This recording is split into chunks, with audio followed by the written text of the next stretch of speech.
What is up, you guys? Bob Colopy here, and let me tell you, it looks like we are spending a lot of money on dining out. It looks like the millennial generation is actually catching up and even starting to exceed the baby boomers on how much we spend on dining out, which is kind of crazy when you think about it, because they've had a lot more time to build wealth, get better jobs, and they generally have a lot less debt than us.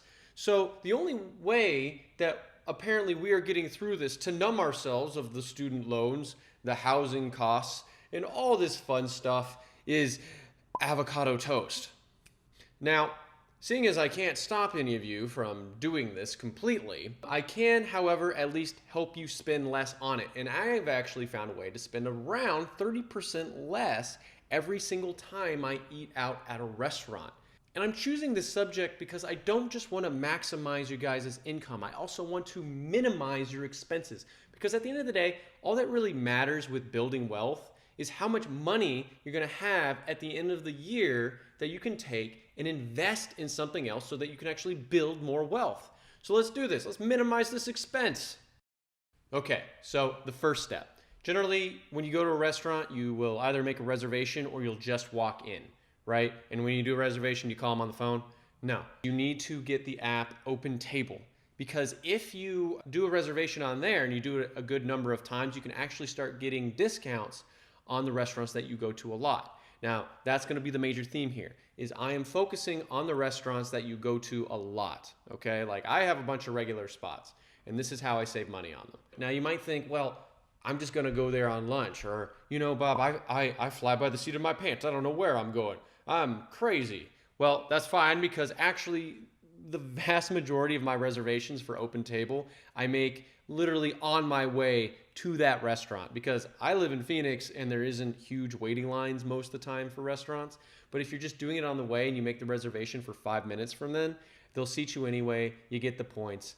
Everybody wins. It's easy. And actually, sometimes a little bonus tip is if there's a huge line, like an enormous rush, like after a game or something, and the line is forever just to get your name on there, just do it on Open Table. You skip the whole line. All right, now the main area where your savings come in. The main area of savings is your holiday gift cards. Holiday gift cards are going to save you the most money on the restaurants that you go to a lot. Basically, how most of them work is if you give them $100 up front, and they will give you a $100 gift card back plus usually $20 to $25. So that's 20 to 25% savings. That's huge. Now, generally, a lot of people use this stuff to give to friends, family, and coworkers. But I found that, well, this is just a really great savings. I started budgeting throughout the year for a Christmas gift to me, which is my food for next year, right? Because the savings are so sweet. It's totally worth it. So I would take my favorite restaurants, like if I had 3, right?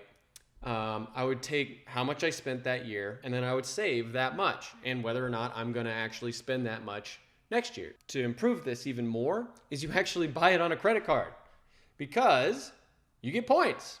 The other thing you should do before I go more into these cards is clicking that like button. A lot of people tell you to smash that like button, but I find that to be very rude to the like button, and it's just not kind. I prefer to click it with dignity. Please click it with dignity. Now, a few things you need to know about these cards to make sure you're doing this right. The first thing you need to know is whether or not the additional gift card, because they'll usually give you 2, like they'll give you the 100 amount or 50 amount, whatever you get, and that additional card might expire.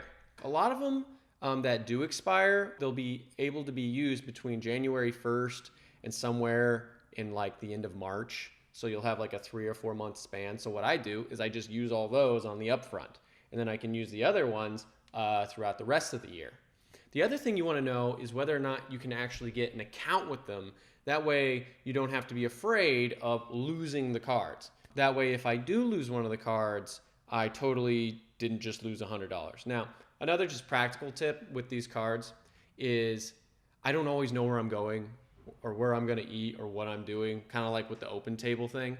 I just put some of the cards in the dashboard of my car, because I can lock the dashboard. I'm less likely to lose it. I have a little pocket for them.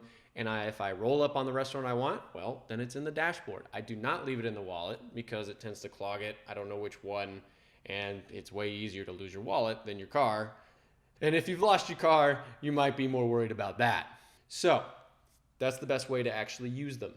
I can feel 20 to 30% of you just burning to give that Costco tip, right? You go to Costco, they got some cards on the wall. You can get the savings almost year round. It tends to rotate. Sometimes there's new ones. Yes, you can do that. Why not? The savings tend to be pretty similar.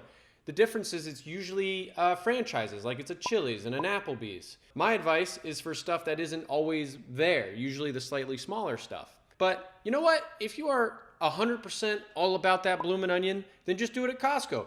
All I'm asking is buy it with a credit card, because it's the same idea. And then reserve your spot, if they have it, on open table, and you're getting your points. All right, now to my last tip. And I saved it for last because it's more of a restaurant lifestyle choice.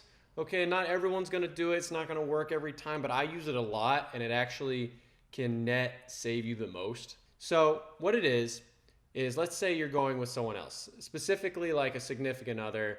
Like I go out with my girlfriend pretty frequently. So what I'll do is instead of ordering 2 entrees, I will order us an appetizer and then an entree that I know will be enough to where we've both eaten everything and we're happy and we're full. Because an appetizer will usually be, at least 4, 5, 7, whatever bucks less than the entree. And that you're just getting your savings right there, and you both got to eat 2 things, and you ate communally and all this, and sometimes this is perceived as very cute and very bonding, which is a bonus, an emotional bonus. Because if you have emotional bonuses, this will help you grow wealth bonuses.